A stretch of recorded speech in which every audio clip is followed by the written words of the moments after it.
fides coherens intellectu. La foi qui cherche à se comprendre. L'acte de foi n'est pas contraire à l'acte de la raison dans toute la tradition chrétienne. Au contraire, la raison rend hommage à la foi. Et nous n'avons pas peur de la raison. Notre foi n'a pas peur de la raison. Au contraire, elle en est toujours éclairée, approfondie, renforcée. C'est ce qu'on appelle la théologie. Et c'est dire combien, évidemment, je suis particulièrement sensible, combien j'ai souci que l'ensemble des fidèles du Christ, tout le peuple chrétien, puisse entrer dans l'intelligence de la foi, puisse grandir dans leur intelligence de la foi. Ils s'émerveilleront davantage encore que celui en qui ils croient, lorsqu'ils auront contemplé aussi par la lumière de la raison. C'est pourquoi nos institutions, que sont les facultés de théologie, à laquelle est affiliée l'IESL, dans le cadre de l'ICM, voilà, tous ces sigles, l'Institut catholique de la Méditerranée, l'Institut universitaire Saint-Luc, lié à la faculté de théologie, ces institutions ont pour rôle de transmettre cette intelligence de la foi au plus grand nombre. Aujourd'hui est plus que jamais nécessaire cette intelligence de la foi. Ça l'a toujours été, bien sûr. Mais c'est plus que jamais nécessaire. Voilà. Toutes sortes d'opinions peuvent avoir lieu, se traduire de différentes manières, en particulier aujourd'hui sur les réseaux sociaux. Chacun a son opinion sur tout. Qui dira l'intelligence de la foi? Qui transmettra? C'est important d'avoir des personnes qui soient formées à cette intelligence de la foi et qui puissent, dans les milieux où ils sont, dans les médias auxquels ils sont confrontés ou auxquels ils participent, puissent ainsi transmettre cette intelligence de la foi, cette foi qui cherche à se comprendre et qui contemple ainsi le Seigneur pleinement. Voilà, donc c'était ces quelques mots d'introduction, simplement d'abord pour vous saluer, Michel, et vous accueillir ici, mais aussi pour rappeler combien le rôle de ces institutions d'enseignement est important pour notre Église et dont nous devons travailler à développer, à déployer sans cesse davantage auprès de nouvelles générations avec de nouveaux moyens. Et c'est vraiment, vraiment très important. Voilà. La foi chrétienne, je me rappelle, c'est un père de l'Église, un ancien qui attaquait une hérésie qui s'appelait les pauvres du Christ. Et cette hérésie étrange considérait qu'il ne fallait pas faire d'études. Et il disait, vous n'êtes pas les pauvres du Christ, vous pensez pauvrement le Christ. Voilà. Il ne faut pas penser pauvrement le Christ. Mais toute notre pensée peut nous permettre de mieux contempler le Seigneur, de faire connaissance avec lui. Voilà. Tous nos grands théologiens, saint Thomas Ier, saint Jérôme, sont des contemplatifs, en même temps qu'ils ont mis toute leur intelligence, toute leur énergie, tout leur savoir, toute leur culture au service de la transmission de la foi.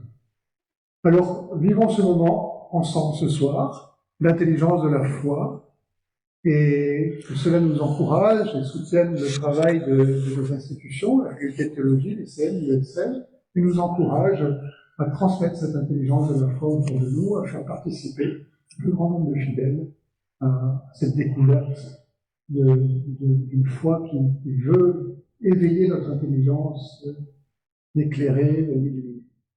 En fait, à l'issue du 16e centenaire de l'anniversaire du concile de Nicée-Constantinople, le pape Pie XI, le 11 décembre 1925, a institué une fête liturgique, celle du Christ roi de l'univers. Le lien entre Jésus, dont dans le symbole de Nicée-Constantinople, nous confessons qu'il est Dieu, né de Dieu, lumière, né de la lumière, vrai Dieu, né du vrai Dieu, consubstantiel, eh bien, le lien entre Jésus et sa royauté sur tout l'univers nous a amené cette année, où nous célébrons justement le 17e centenaire de ce concile, et donc les 100 ans de l'encyclique Quas Primas, qui institue la fête du Christ roi, à nous arrêter donc sur la figure de Jésus. À la question qu'il pose à ses disciples, et pour vous, qui suis-je? Nous voulons nous interroger donc au long de l'année à travers 3 conférences. Comment concevoir cette universalité de Jésus-Christ? En rapport, c'est ce que nous allons voir ce soir, avec la pluralité des religions, avec la création et les questions écologiques plus tard, et dans une 3e conférence, le rapport entre Jésus, la raison et la foi.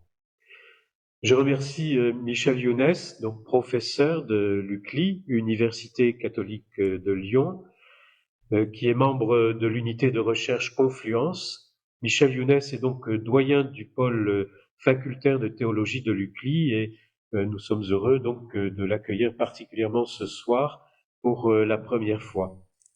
Il est professeur de théologie dogmatique, spécialiste d'islamologie. Il est le coordinateur général de la plateforme internationale Pluriel, plateforme de recherche universitaire sur l'islam. Il est auteur de plusieurs ouvrages et articles, la liste est très longue, mais vous pourrez trouver à la vente, à la sortie des ouvrages, l'ouvrage le plus récent, je pense, Michel, que vous pourrez donc vous procurer.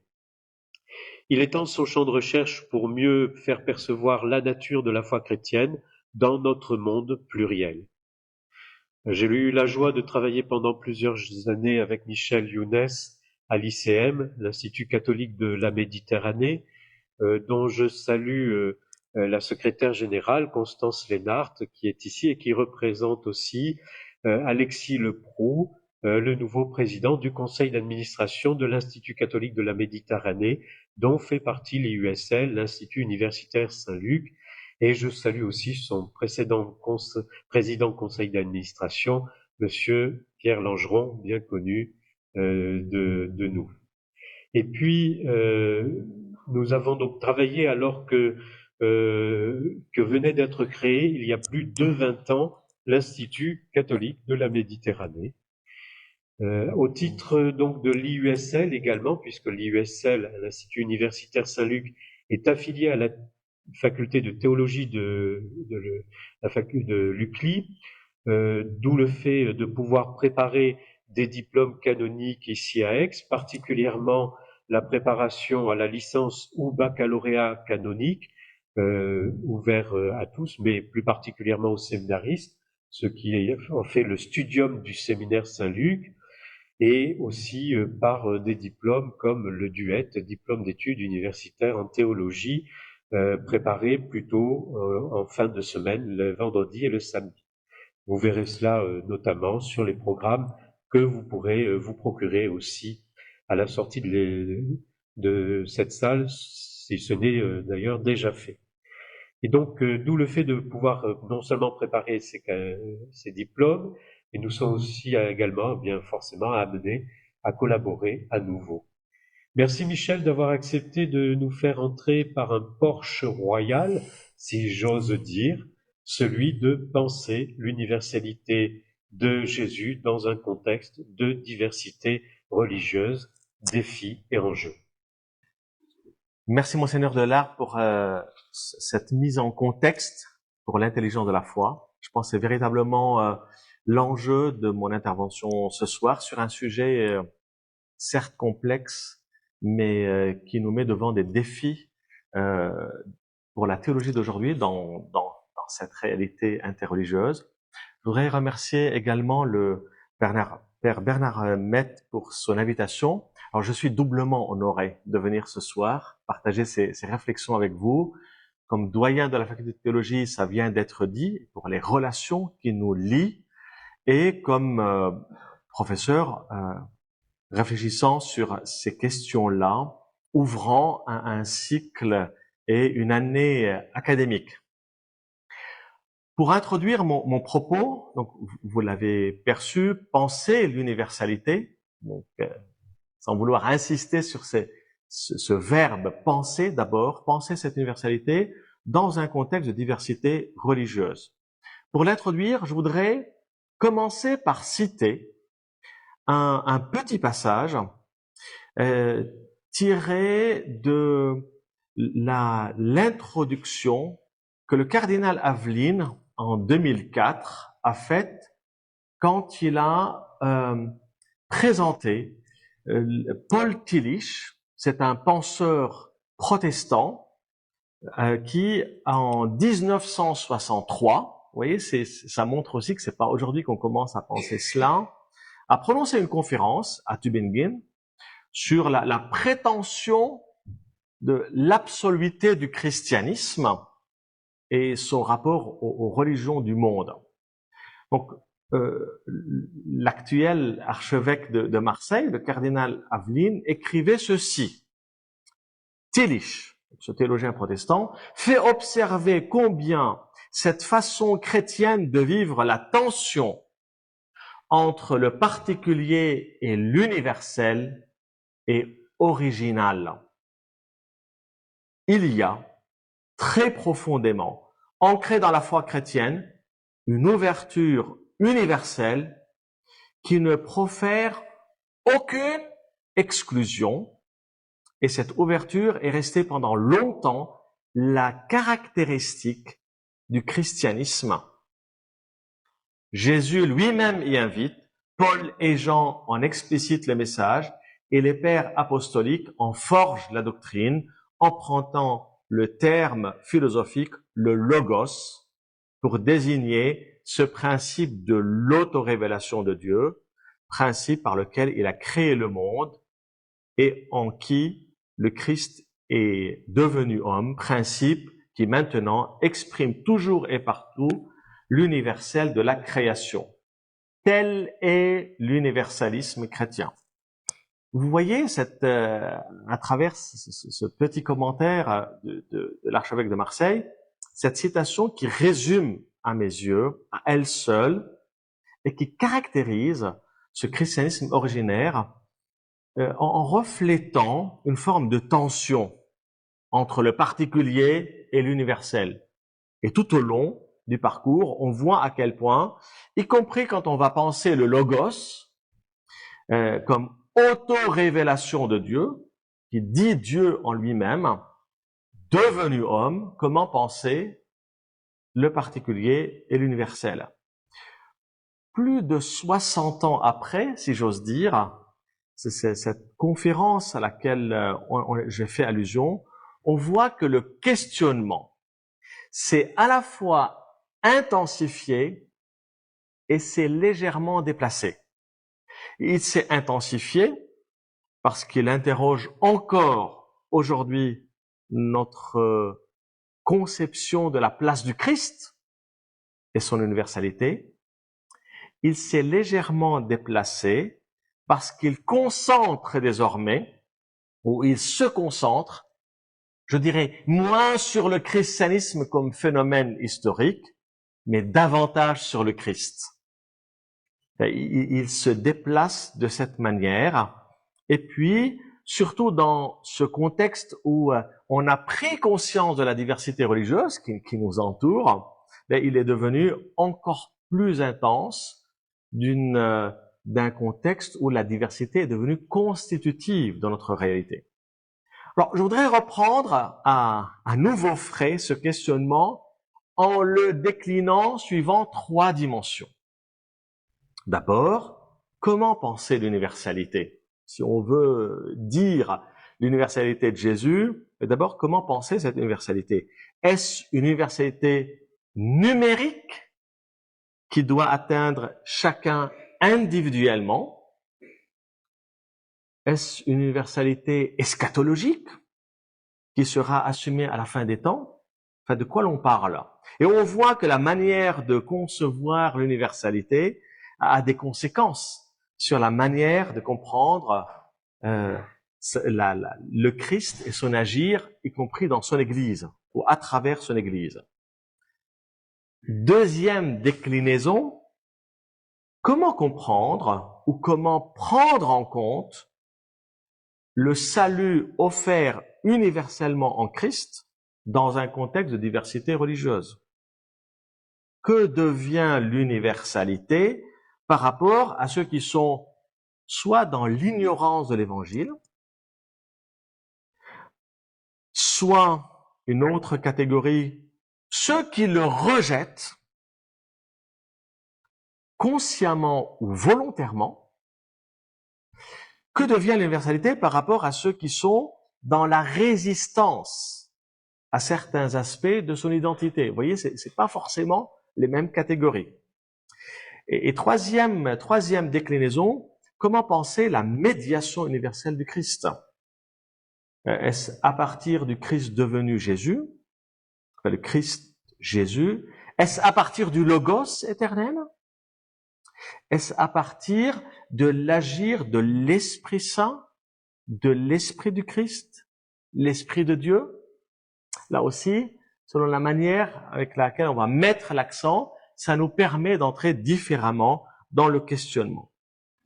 Alors pour chercher à donner quelques pistes, vous voyez, je mesure chaque mot, chercher à donner quelques pistes sur un sujet complexe, je voudrais procéder en 3 temps. J'aurai 3 étapes dans mon propos.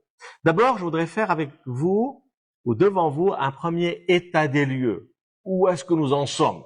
Enfin, on va pas commencer à penser toujours à partir de nous-mêmes. Comment, depuis un certain nombre d'années, on a développé une pensée et quelles sont ses modalités. Ensuite, je voudrais vous proposer, deuxième étape, quelques pistes de réflexion sur ces voies qui peuvent se dessiner. Et enfin, je voudrais souligner quelques enjeux et défis pour nous aujourd'hui. Première étape donc, un premier état des lieux de la question. Alors, je ne voudrais pas vous faire toute l'histoire de la pensée, ou plutôt quelques synthèses de cette pensée. Je voudrais mettre devant votre regard 3 étapes, 3 moments qui ont jalonné un processus ou la pensée chrétienne devant ces grandes questions. Donc c'est forcément un parcours sélectif que je vous propose, s'il n'y a que 3 moments clés. Alors plusieurs ouvrages en parlent, font la synthèse. Mais un des documents intéressants à mes yeux pour un état des lieux, c'est celui de la Commission théologique internationale qui, déjà en 1997, a publié un texte intitulé « Le christianisme et les autres religions ». On fait l'état de l'art. Alors, pour synthétiser ce mouvement, je voudrais l'exprimer en 3 points. Premier point, et c'est vrai que pendant longtemps, d'ailleurs le document le reconnaît, pendant longtemps, on a pensé l'universalité du Christ, l'universalité du salut, l'universalité de la médiation en Christ, à partir de ce qu'on pourrait appeler sa reconnaissance confessante. Autrement dit, sont sauvés, sont intégrés à ce salut ceux qui le reconnaissent et le confessent explicitement comme unique Seigneur et Sauveur et qui reçoivent le baptême. On a parlé de ce fait d'une forme de médiation exclusive du Christ. Vous voyez, il y a qu'un unique Sauveur, mais il faut le reconnaître. Il ne s'agit pas uniquement de savoir qu'il y a un unique Sauveur, il faut le reconnaître. Et c'est vrai qu'un certain nombre de textes bibliques ou de références bibliques vont appuyer ce type de lecture. Enfin, c'est pas parti de rien non plus. C'est pas une fantaisie de la pensée. Je voudrais juste vous citer un passage pour illustrer à quel point certains épisodes peuvent donner à voir cet aspect-là. Je lis rapidement parce que l'heure commence à tourner. Jean 6, chapitre 6, versets 44 et 56. « Nul ne peut venir à moi si le Père qui m'a envoyé ne l'attire, et moi, je le ressusciterai au dernier jour. Il est écrit dans les prophètes, ils seront tous enseignés par Dieu. Quiconque s'est mis à l'écoute du Père et à son école vient à moi. En vérité, je vous le dis, celui qui croit à la vie éternelle, je suis le pain de vie. Si vous ne mangez la chair du Fils de l'homme et ne buvez son sang, vous n'aurez pas la vie en vous. Qui mange ma chair et boit mon sang a la vie éternelle, et je le ressusciterai au dernier jour. Vous voyez, on peut être face à ces textes et dire, c'est clair, si je peux dire. Et donc, par voie de conséquence, ne pas intégrer l'Église, qui est le réceptacle dans l'histoire et le véhicule de ce salut, signifie que la personne s'exclut elle-même de la vie éternelle. Vous voyez la traduction. Il y a comme une logique qui va s'installer, ceux qui sont dedans et ceux qui sont dehors. Et là, les repères sont clairs. Il y a l'Église comme étant la vraie religion, et puis il y a des déviances. Et ce schème de pensée va longtemps impacter la manière de considérer même les différentes traditions religieuses. Et il sera progressivement caractérisé par une forme d'exclusivisme. On va le dire a posteriori. Finalement, il y a une forme d'exclusion, et vous connaissez sans doute, vous avez entendu parler de ce fameux adage de Cyprien de Carthage du IIIe siècle. Hors de l'Église, point de salut. Alors, c'est ce fameux adage, quand on le contextualise, on pourrait le faire. Il va être utilisé plus tard, c'est pas Cyprien qui l'a utilisé dans ce sens, mais plus tard, en effet, il va être utilisé dans ce sens d'exclusion. Puis d'autres passages vont jalonner une compréhension qui dit, finalement, il y a ceux du dedans, ceux du dehors. Mais là, j'arrive à un deuxième moment. Et le premier moment qu'on peut caractériser par une forme une logique d'exclusion, arrive un deuxième temps. D'ailleurs, vous savez que cette logique d'exclusion totale va être y compris condamnée. Je vous cite juste, en 1949, le pape Pie XII condamna un jésuite, Léonard Fenet, pour l'utilisation rigide et très exclusiviste de cet adage. Avec ce deuxième temps, on marque la sortie d'une forme d'exclusion et la proposition d'approches christologiques plus ouvertes. J'ai intitulé ce moment-là « Penser une médiation inclusive de l'universalité du salut en Christ ». Et dans l'Église catholique, le moment du Concile Vatican II va être une des expressions de ce tournant. Évidemment, le Concile a été préparé par une longue appropriation, y compris des pères de l'Église, parce que en effet, une des notions clés, d'ailleurs qu'on a rencontrées dans la première citation, c'est la place du logos, ce verbe de Dieu, et les germes de ce verbe, les semences du verbe, présents déjà dans la création. Et il est vrai qu'en revisitant les textes, par exemple de Saint Justin, du IIe siècle, on trouve des affirmations de ce type-là qui, bien avant de parler des religions, vont être considérées par rapport, ne serait-ce qu'à la philosophie. Donc, il y a un certain texte, je ne vais pas les citer in extenso, qui marque à quel point la notion du logos, elle n'est pas, non seulement elle n'est pas étrangère, mais elle va permettre de penser autrement l'universalité du Christ. Et d'ailleurs, on va relire un certain nombre de passages même autrement, avec un autre regard, comme quoi les Écritures, on peut toujours les convoquer, dans un sens, voire dans un autre. Quand on lit, par exemple, Matthieu 25, la parabole de la fin des temps, vous voyez, quand il a séparé les boucs et les brebis, là, la présence du Christ dans les plus pauvres, les marginalisés, elle n'est pas forcément explicite, elle est implicite. Vous voyez, ça va donner lieu à d'autres types de lectures, y compris celle de la lettre aux Romains, chez Paul, quand on voit qu'il va, par exemple, Paul va dire, en effet, quand des païens privés de la loi accomplissent naturellement les prescriptions de la loi, ces hommes, sans posséder de loi, se tiennent eux-mêmes lieu de loi.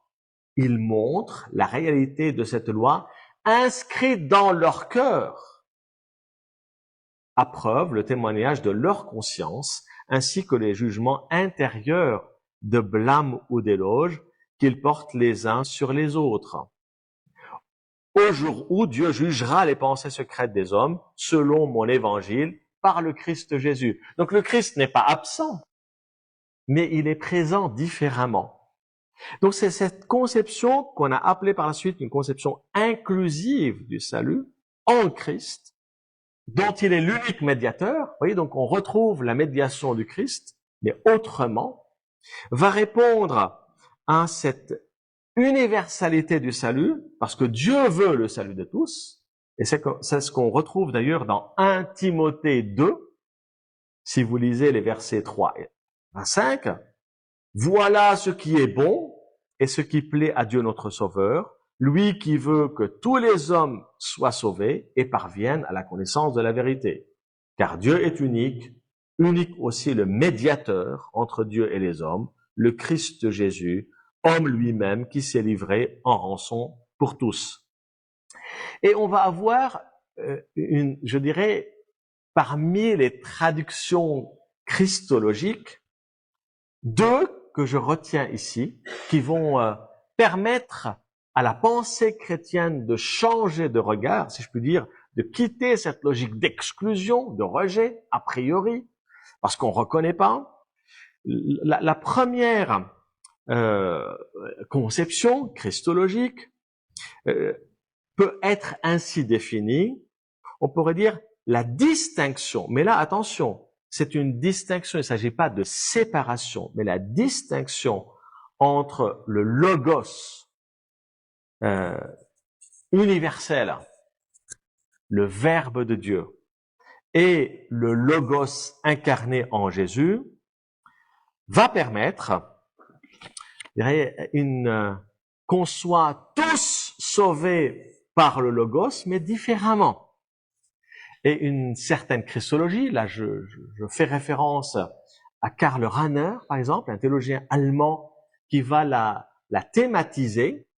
Il va aller jusqu'à parler des chrétiens qui s'ignorent. On a parlé des chrétiens anonymes ou du christianisme anonyme. Alors il ne s'agit pas forcément de récupérer les autres, mais de considérer que quelque part, d'une façon invisible, le Christ est présent, le Logos est présent en eux. Et donc, du coup, il continue à agir universellement, mais différemment.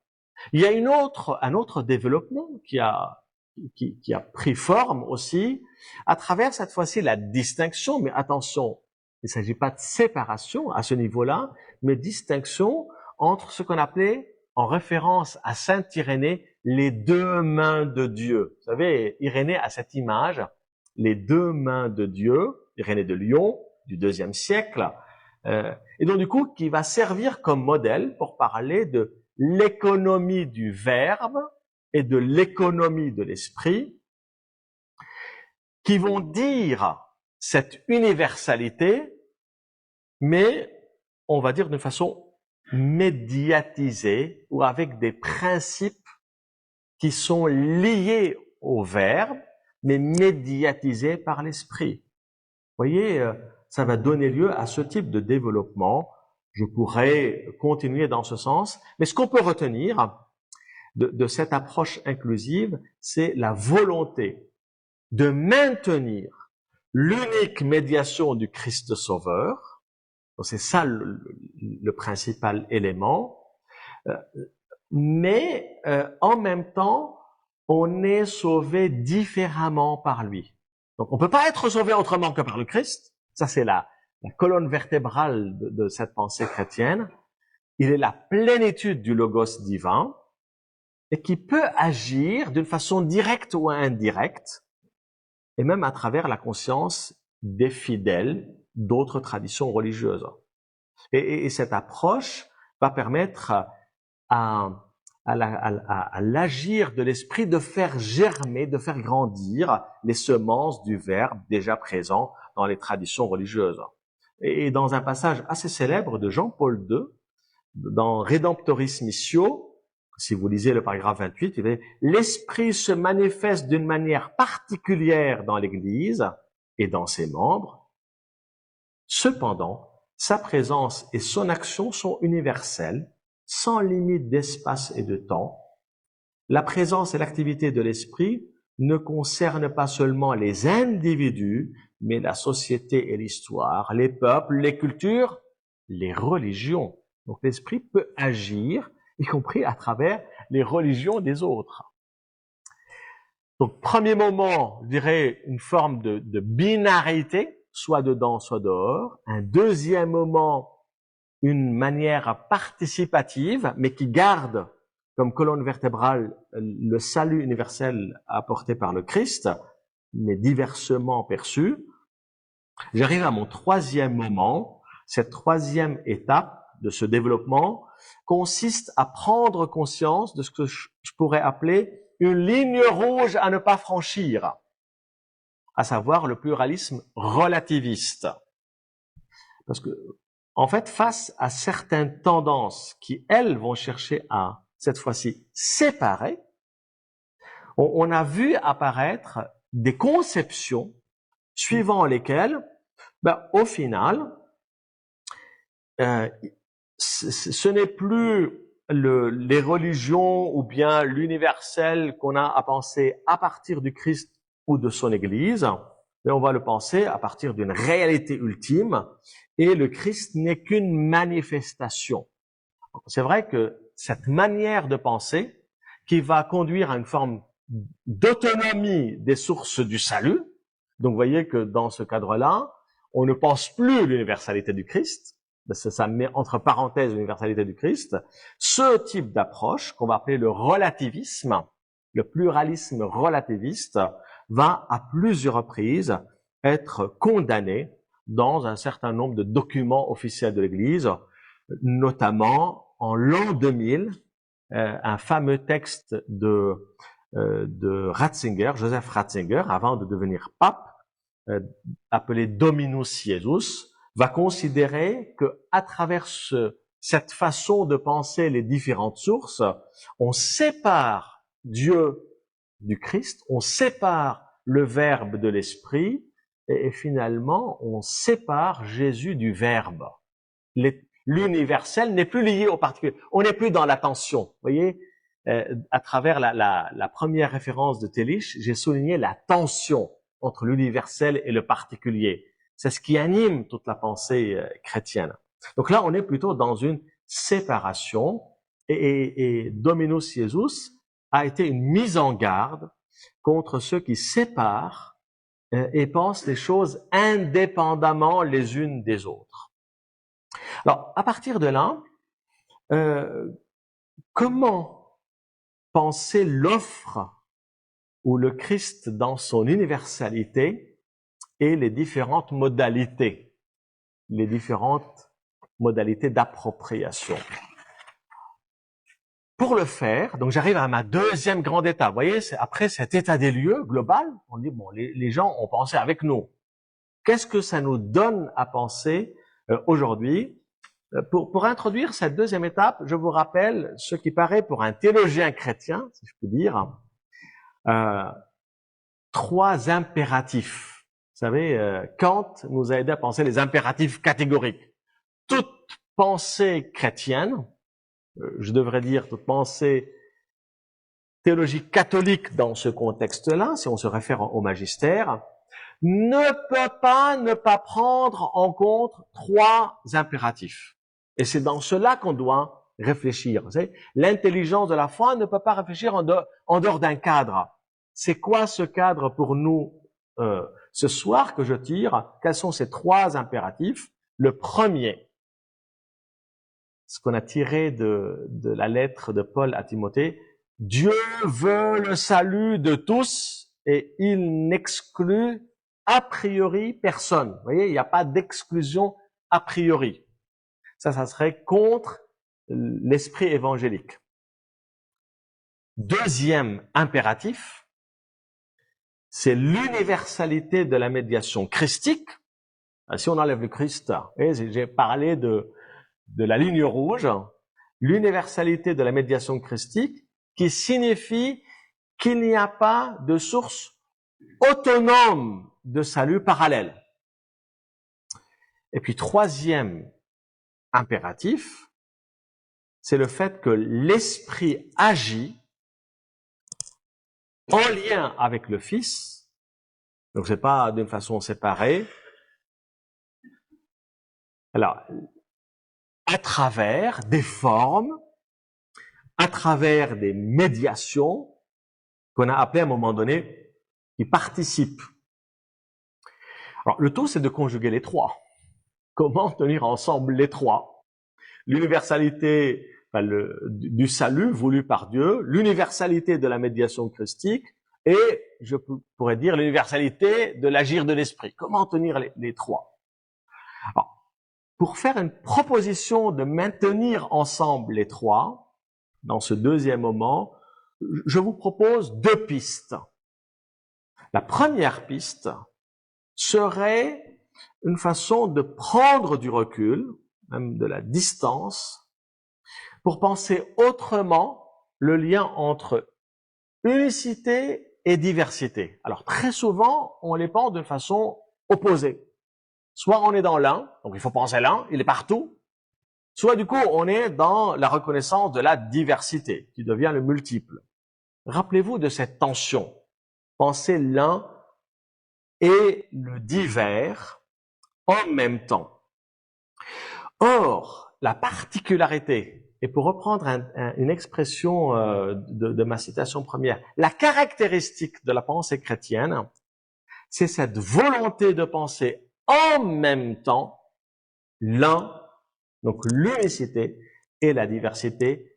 Il ne s'exclut pas. Et ça peut vous paraître aujourd'hui dans le contexte, pourquoi pas, c'est évident. Mais en fait, ça l'est pas du tout. Parce que même dans des systèmes philosophiques, pour ceux qui travaillent la philosophie, vous prenez le système plotinien de Plotin, donc il a donné forme à une forme de une pensée néoplatonicienne. Là, on est dans le jargon, mais il faut retenir l'idée.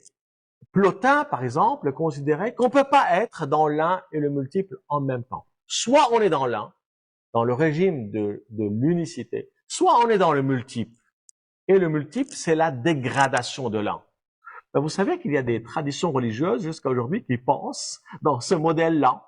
Et donc, du coup, qui vont poser l'unicité un peu partout, qui devient, vous le voyez, une forme d'uniformité.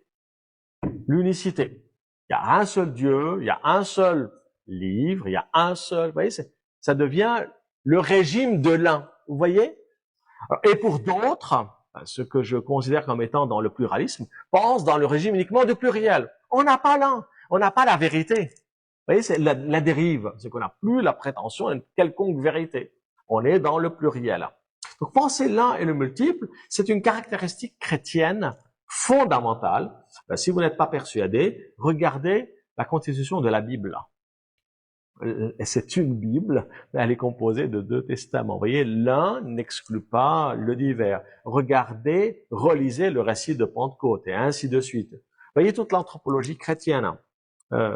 Et relisez un certain nombre je dirais, de paraboles où on voit à quel point l'un n'exclut pas le multiple. Mais pour revenir à notre sujet, et on voit à quel point Vatican II nous va inciter à penser théologiquement par rapport à l'universalité du salut en Christ, l'un et le multiple. Comment? Pour le faire, je voudrais vous citer deux passages ou rafraîchir votre mémoire par rapport à deux passages.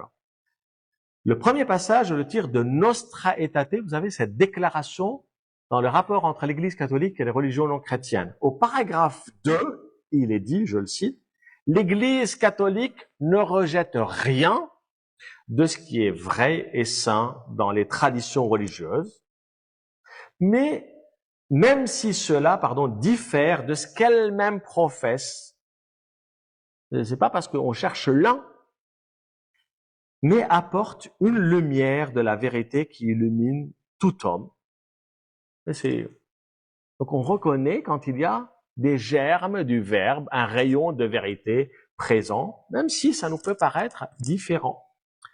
Tout en annonçant, et le passage étonnamment finit de cette façon, tout en annonçant ou incitant à annoncer l'annonce du Christ comme étant la plénitude de ce que Dieu apporte à l'humanité. Alors là aussi on dit, bon, on est encore en train de tourner autour, comment ça se tient? le deuxième paragraphe constitue à mes yeux la clé de l'ensemble. Et cette fois-ci, je le tire de Gaudium et Spes, cette autre constitution qui parle du rapport entre l'Église et le monde. Si vous lisez la partie 2, enfin, il y a un paragraphe 22 dans un passage numéro 5, il est dit, donc on parle là du Christ. En Christ, en parlant de lui, nouveau, enfin, l'homme nouveau, et le mystère de l'homme s'éclaire. Donc, on revient, la place du Christ, la médiation du Christ, c'est pas marginal. Et il s'éclaire par le mystère du Verbe incarné. Vous voyez, donc on peut pas mettre du côté le deuxième impératif que j'ai évoqué dans mes 3 impératifs.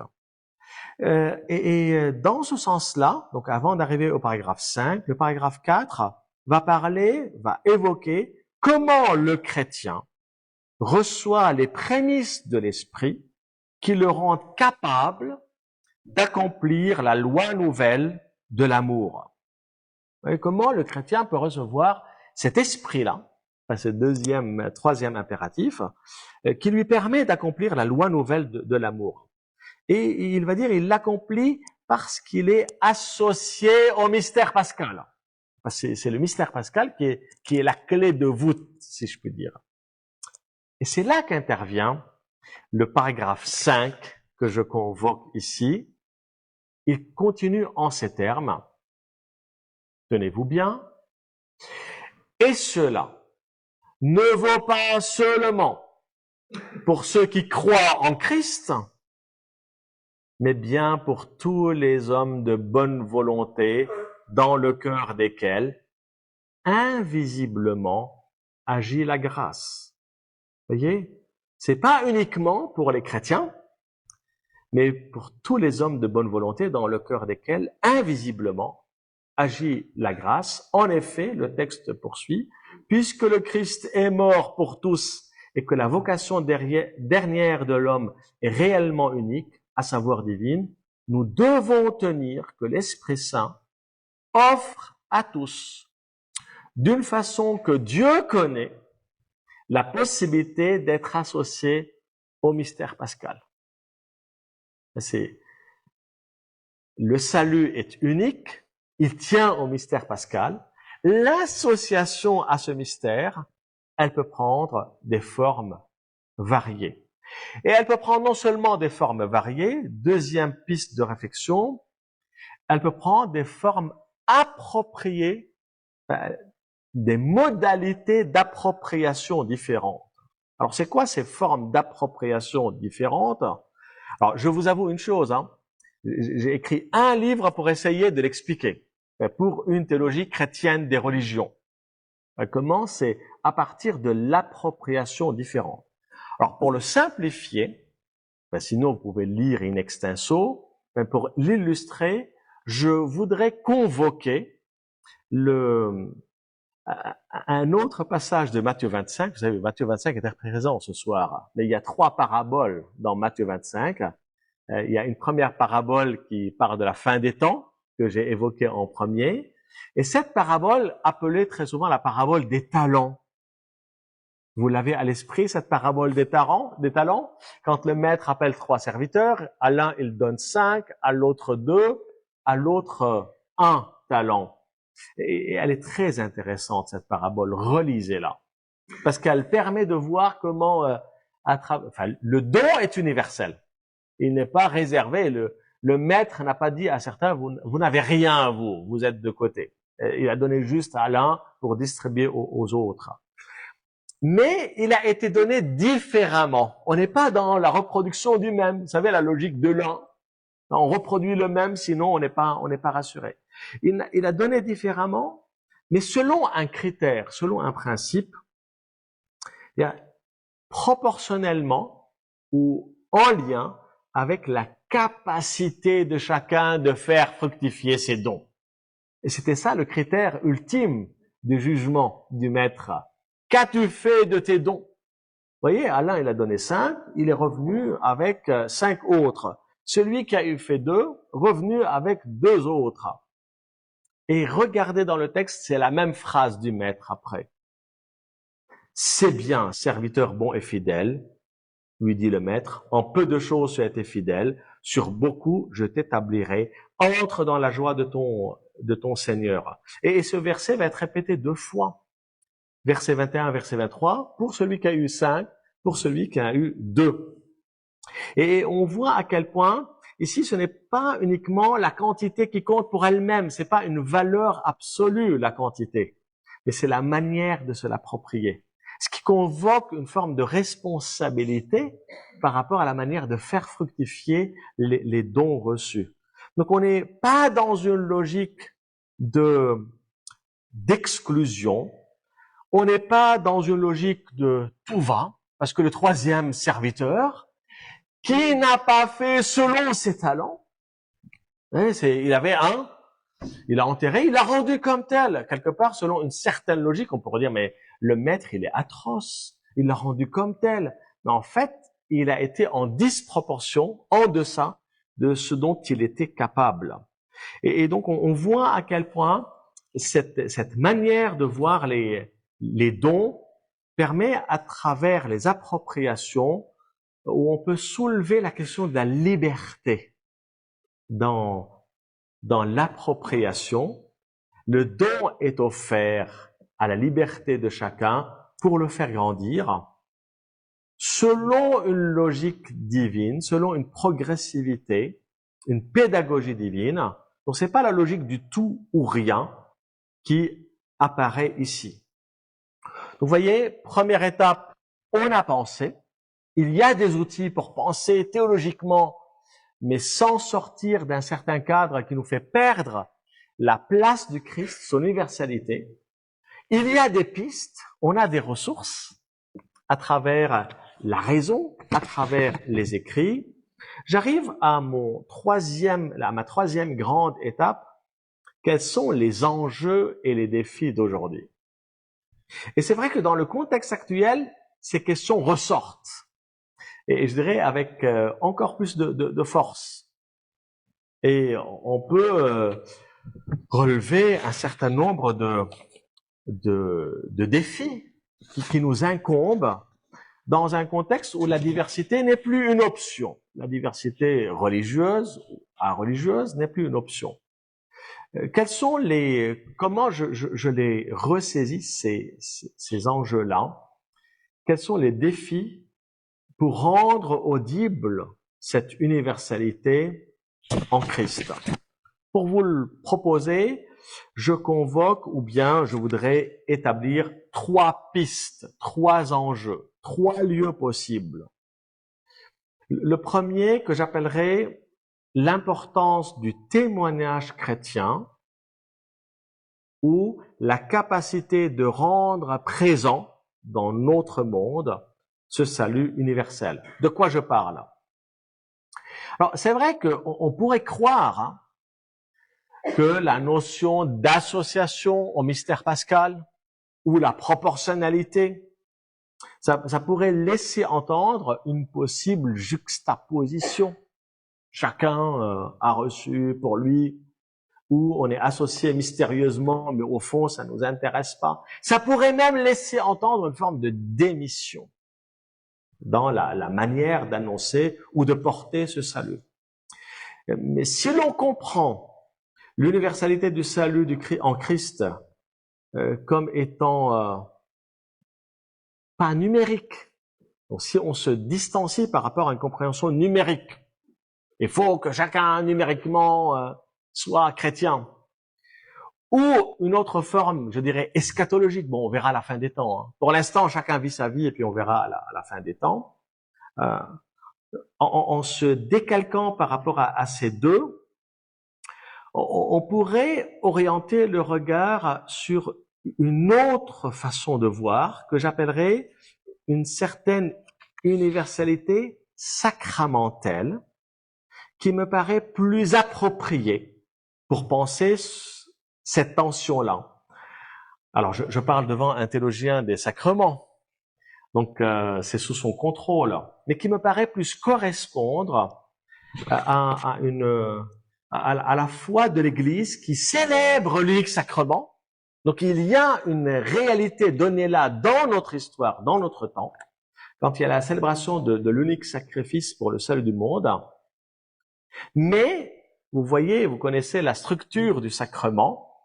Le sacrement appelle à prendre ses responsabilités, ou la structure du sacrement, parce que c'est toujours une réalité visible, un signe visible par rapport à une réalité invisible. Et le sacrement, c'est toujours un signe et une réalité. C'est pas l'un sans l'autre.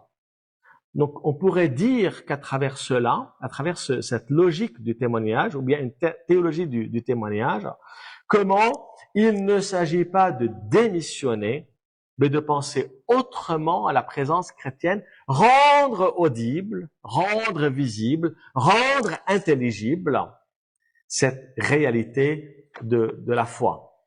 Donc, être témoin et vivre de l'expérience salvifique, c'est pas à mettre de côté. C'est au contraire encore plus d'actualité pour être le signe visible de la mission évangélisatrice qui n'exclut pas l'annonce, mais qui exige une forme de traduction, même en prenant en compte la pensée de l'autre. Et la transmission exige la réception. Donc, s'il n'y a pas une prise en compte de cette réalité-là, ben, on peut passer à côté. Et je me suis particulièrement moi-même intéressé à comment transmettre dans un contexte de diversité et parfois un certain nombre de résistances que nos contemporains peuvent avoir.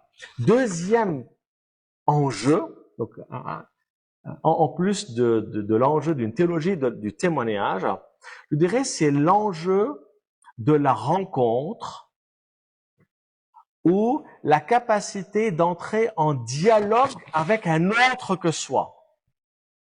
Et c'est vrai que le pape François appelait souvent l'Église à être une Église en sortie. Vous avez sans doute lu ou entendu ces appels. Église en sortie. Or, être une Église en sortie, c'est aller à la rencontre. On peut pas être en sortie dans l'entre-soi. Et Gaudium et Spes, cette fameuse constitution, a posé les bases, même des bases intéressantes de cette rencontre-là.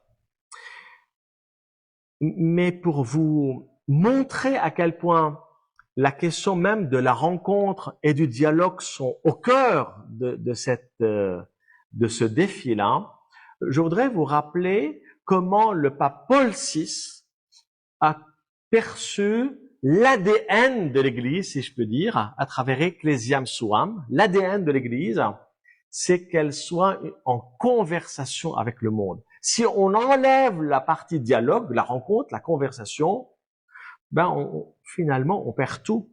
Et Paul VI l'avait inséré, inclus, l'avait compris, enraciné dans le Dieu Trinité. La conversation, c'est pas une option pour l'Église. Parce que Dieu lui-même est parole. Quand il s'est adressé au monde, il s'est adressé par sa parole. Et la mission de l'Église, c'est d'être en conversation avec le monde. Et c'est vrai que depuis Vatican II, on voit apparaître plusieurs manières de concevoir cette question du dialogue. Donc, je voudrais pas l'écarter rapidement, mais attirer votre attention sur les pièges des mots. Qu'est-ce qu'on entend derrière le terme dialogue?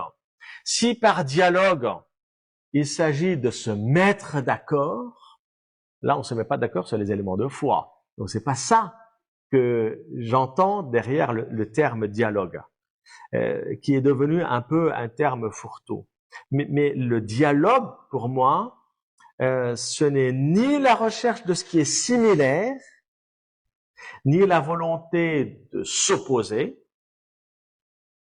mais il exige, par cette écoute réciproque, une manière de nommer, y compris parfois les difficultés, les incompréhensions, les idées reçues. Donc, il peut aider à partir de cela à transformer le regard sur les différences, sur les préjugés. Donc on a besoin du dialogue pour, y compris, être des témoins du Christ et de l'universalité de son salut. Et puis je pousserai encore un peu plus loin, et ça sera ma troisième piste, c'est comment le dialogue, la rencontre, la prise en compte de la différence peut conduire à approfondir des éléments parfois oubliés chez soi. Donc ce n'est ni une volonté par surplomb de dire c'est soit ça, soit rien, ni une tactique pour conduire l'autre à uniquement se convertir. Enfin, c'est pas ça le dialogue. Il peut aussi amener à éclairer des éléments qu'on a oubliés chez soi et par le fait même à les réveiller, à les vivre différemment et donc du coup à chercher à dépasser les préjugés qu'ils peuvent encore être dans le contexte actuel. Donc vous voyez que dans une logique d'appropriation que j'ai développée, il y a plusieurs phases d'appropriation. Et on finit pas de s'approprier soi-même cette source qu'on a reçue. Donc il ne s'agit pas uniquement de l'amener pour dire l'universalité uniquement vers l'extérieur, c'est la manière avec laquelle on va continuer à se ressourcer va pouvoir rejaillir sur les autres. Je dirais pour conclure, je voudrais reprendre les 3 déclinaisons que j'ai faites dans mon introduction, les 3 types de questions, les séries de questions. Je dis, comment penser l'universalité, rappelez-vous? Est-ce une universalité numérique qui atteint chacun individuellement, donc qui pousse à dire il faut du chiffre? Est-ce une universalité eschatologique qui sera la fin des temps? Ou est-ce une universalité sacramentelle? Et vous voyez que j'ai fait le choix. Si on veut penser cette tension dans notre histoire entre le particulier et l'universel, on a le choix que de passer par cette théologie des sacrements, cette pensée sacramentelle. Il y a un sens sacramentel de l'universel, y compris pour penser l'universalité du Christ. À la deuxième série de questions, comment prendre en compte le salut offert universellement en Christ dans un contexte de diversité, ou que devient l'universalité par rapport à ceux qui sont dans l'ignorance de l'Évangile, que devient l'universalité par rapport à ceux qui sont dans le rejet, conscient ou volontaire, que devient l'universalité par rapport à ceux qui sont dans la résistance. Vous voyez que j'ai cherché à indiquer une voie qui prend en compte les résistances. Et je pense que plutôt que de vouloir tout de suite mettre des catégories, ceux qui sont dans l'ignorance sont de ce côté, ceux qui sont dans plutôt le rejet sont dans cette catégorie ou voués à la condamnation éternelle. L'enjeu, je dirais théologique, mais l'enjeu de tout chrétien, c'est de prendre à bras le corps, je dirais, les résistances de l'autre, qui permettent non seulement de vouloir déconstruire les préjugés, mais de s'approprier même pour soi autrement cette universalité de la foi en Christ Sauveur. Et puis à la troisième série de questions, comment penser la médiation universelle du Christ? Est-ce à partir du Christ homme? Est-ce à partir du Logos éternel, de l'agir de l'Esprit? Vous voyez qu'il est important de développer théologiquement une pensée, je dirais, de nature trinitaire, une christologie trinitaire. On ne peut pas penser l'un sans l'autre. Rappelez-vous les 3 impératifs. Il est important de pouvoir penser l'un et l'autre. Et pour finir, en respectant le temps qui m'a été donné, je voudrais clore mon propos avec un bref commentaire de la parole de Jésus lui-même, quand il a affirmé qu'il est le chemin, la vérité et la vie. en invitant ses disciples à comprendre, et ses disciples au sens large du terme, à comprendre sa personne et donc du coup son universalité, la vérité qu'il fait apparaître, sans séparer chacun des termes. Parce que très souvent, on pense le Christ comme chemin, on pense le Christ comme vérité ou comme vie, mais comment véritablement prendre en compte le chemin qui, pris tout seul, peut conduire à des voies parallèles, mais c'est pas cela dont il s'agit. Vous voyez, donc il s'agit pas de dire c'est un chemin parmi d'autres. La vérité n'est pas plurielle, c'est pas cela, parce que déjà la vie est une. Mais on voit en même temps comment l'idée du chemin invite à une perception ouverte. C'est un chemin, c'est pas un état fini. Et je vous invite à voir comme le Christ comme un chemin ouvert à tous. Deuxième élément, la question de la vérité. Et si on prend la vérité dans le lien ou dans son rapport au chemin, on voit que la vérité suppose un chemin, un cheminement, un chemin à parcourir qui n'est jamais fini, y compris pour les chrétiens qui vivent et qui sont sur ce chemin, et que ce chemin soit courbé, qui prend une voie courbée ou qui suive une ligne droite. Et c'est vrai que le chemin peut s'effectuer selon plusieurs routes, plusieurs façons de cheminer, mais qui participent à ce que la vie dans sa plénitude, la vie qui est offerte, soit toujours en cet esprit une vie en abondance, en surabondance, et dont les chrétiens sont appelés à s'y ressourcer abondamment.